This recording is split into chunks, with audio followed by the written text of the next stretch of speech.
I think what the City of Adelaide did really well is they acted really fast. They made sure that people were safe. They upped the hygiene and the cleansing regimes.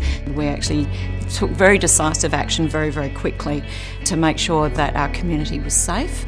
One of the other things that I'm really proud of is that as we were closing the community facilities, teams then went out and made sure that all the elderly and vulnerable in the city were looked after as well, and had contact points, had their shopping done, had their medications delivered, had iPads so they could talk to their family, which is a fairly extraordinary thing.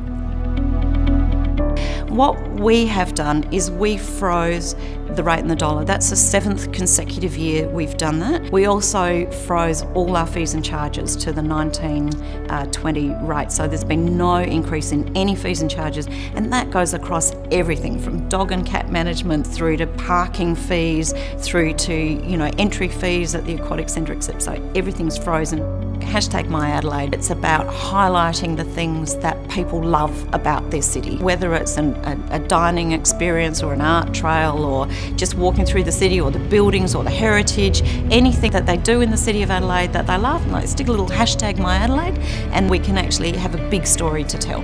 We actually set up a portal and we invited anybody and everybody to give us their ideas. Didn't matter how big, how small. A lot of them were around how we can activate the city through winter. Things like outdoor heaters, things like chalk art, like things for children, things for adults, things for hospitality. And so we've been working through those ideas, and we've started in July to actually just put them out across the city. What I really am hoping for is that those people with bright ideas and innovations actually come to the fore and use this time to actually push those ideas forward, so that when we do come out of that, we are in the best position possible for a really fast, swift recovery. That was one of the ideas that came through, and was done by the guys from horticulture, and they mowed the big heart into the lawns of Victoria Square, which was fantastic. And even before we had a chance to tell anyone, people from the buildings around were taking photos and posting them on their Instagram feeds and things like that. And it was just a really simple and beautiful way of saying, come back, we love you.